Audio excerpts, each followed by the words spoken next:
విద్యుత్ ఛార్జీలు అంటే నేను ఆంథ్రోపాలజిస్ట్. అకాడమిషియన్స్ జనరల్గా ఏం చేస్తారంటే వెనక్కి వెళ్ళిపోతారు. శ్రీశైలం ప్రాజెక్ట్ పెట్టినప్పుడు కర్నూలు జిల్లాలో శ్రీశైలం ప్రాజెక్ట్ కట్టాల, అబ్జెక్షన్ ఉండకూడదని, పవర్ ప్రాజెక్ట్ వస్తుంది మనకు అర్ధ రూపాయకే యూనిట్ వస్తుంది, మనకి ఇబ్బంది లేదు, కరెంట్కి ఇబ్బంది లేదు అని అప్పుడు ప్రచారం. సరే, ఆ ₹1 నుంచి ఈరోజు ఎంత అయిందో మనకు తెలుసు. ఈ ఊరికి మే సొంత ఇంటికి పెట్టినప్పుడు కూడా మాకు 3 ఫేజ్ ఉన్నప్పుడు 300 చిల్లర 400 చిల్లర వచ్చేది. ఈరోజు వీపే అప్ టు 2500 3000 దగ్గర వస్తుంది. ఇదంతా ఒక ఎత్తు అనుకోండి. అంటే coming back to the society, నేను ఎప్పుడు ఆలోచిస్తుంటాను, society is important, society reaction is important. Government ఏ ట్యాక్స్ వేసినా, ఎంత వేసినా మొదట రియాక్షన్ వచ్చేది మా వీళ్ళు. అయితే వాళ్ళు కూడా సస్టైన్ చేయలేకపోతున్నారు. మిగతా పార్టీల కోఆపరేషన్ తీసుకొని పోయే పరిస్థితి లేదు.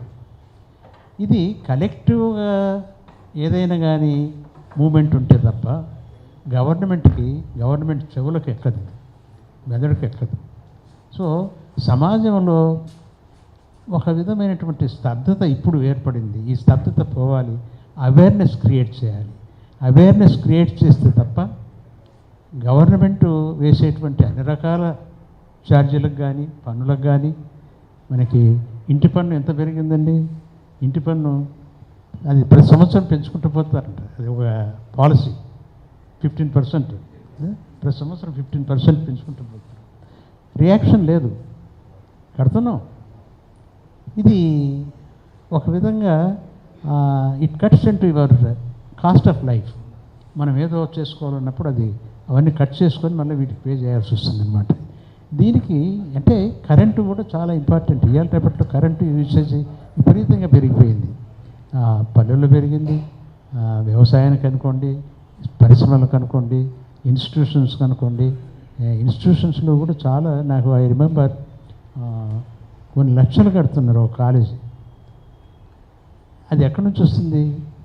స్టూడెంట్స్ నుంచి వసూలు చేసుకోవాలి, తప్పదండి. సో అది స్టూడెంట్ బర్డెన్ అనమాట. ఇటువంటివి అంటే విద్యుత్ ఛార్జీల వల్ల. ఫైనల్గా ఏం చెప్తుందంటే, అంటే ఈ అవేర్నెస్ సమాజంలో అవేర్నెస్ క్రియేట్ చేయడం అనేది చాలా ముఖ్యం. అయితే ఈ అవేర్నెస్ క్రియేట్ చేయడం వల్ల ఇది గవర్నమెంట్కి వ్యతిరేకంగా పోరాడుతున్నారనేటువంటి ఉద్దేశం కూడా కాదు. ప్రజలు చైతన్యం రావాలి. ప్రజలు చైతన్యం వస్తే ఒక ప్రశ్నించినప్పుడే మనకు కూడా రేషనల్ థింకింగ్, గవర్నమెంట్ చూడు ఎందుకు కాస్ట్ పెరుగుతుంది, ఎక్కడ దుబారుగా ఉంది, ఆ దుబారు తగ్గిస్తే తప్ప మీరు ఈ హెచ్చు ఛార్జీలు పెంచడానికి వీల్లేదు. అది తగ్గించుకోండి, అది తగ్గితే ఇది తగ్గుతుంది. అంటే అనలిటికల్ నేను ప్రిపేర్ కాలేదు, కానీ యూనివర్సిటీలో కొంతమంది ప్రొఫెసర్స్ ఈ ఎలక్ట్రిసిటీ మీద, కన్సంప్షన్ మీద, ప్రొడక్షన్ మీద చాలా చేశారు. వాళ్ళు చెప్తారనమాట, దీని కాస్ట్ ప్రొడక్టివ్ కాస్ట్ ఎంత, ప్రొడక్టివ్ కాస్ట్ కంటే డిస్ట్రిబ్యూషన్ కాస్ట్, మేనేజ్మెంట్ కాస్ట్ ఎక్కువైపోయింది. అది మా ఉద్దేశం. మేనేజ్మెంట్ కాస్ట్ విపరీతంగా వెళ్ళిపోయింది. మేనేజ్మెంట్ కాస్ట్లో అన్ని రకాలు ఉంటాయి అనుకోండి. సో ఇది ఎక్కడ తగ్గించుకోవాలనేటువంటిది ప్రజలు should give direction to the government. చూడు ఇక్కడ ఎక్కువ ఉంది, ఇక్కడ ఎక్కువ ఉంది, తగ్గించుకుంటే ప్రజల మీద భారం పడదు అనేటువంటి తత్వము, మనస్సు, వాయిస్ ప్రజల్లో వచ్చినప్పుడు ఇవి గవర్నమెంట్ మీద యాక్ట్ చేస్తే గవర్నమెంట్ కూడా తల ఒగ్గాల్సి వస్తుంది. సమాజంలో అంటే చదువుకున్న వాళ్ళు, ఇట్లా కృష్ణరాజు లాంటి వాళ్ళు త్రూ మీడియాలో ఉన్నారు. ఆ మీడియా ద్వారా ప్రజల్లో ఒక విధమైనటువంటి చైతన్యాన్ని ఇది ఇప్పుడు చెప్పారు. దీంట్లో ప్రొడక్షన్ కాస్ట్ ఎంత ఉంది, డిస్ట్రిబ్యూషన్ కాస్ట్ ఎంత ఉంది, మేనేజ్మెంట్ కాస్ట్ ఎంత ఉంది, ఆ స్ప్లిట్ చేసి ప్రజలకు ఇచ్చిన రోజు గవర్నమెంట్ ఎక్కడ దుబారా తింటుంది, ఎంత జోబులు లేకపోతుంది వీళ్ళకి. తర్వాత మీరు చూస్తే అదాని అన్నాడు మావాడు గంగారావు, మరి ఈ మధ్యన చాలా డిస్కషన్ జరుగుతున్నాయి. ఇదంతా ఆశ్చర్యంగా ఉంది. ఎవరెవరు ఎంత తింటున్నారో తెలియదు.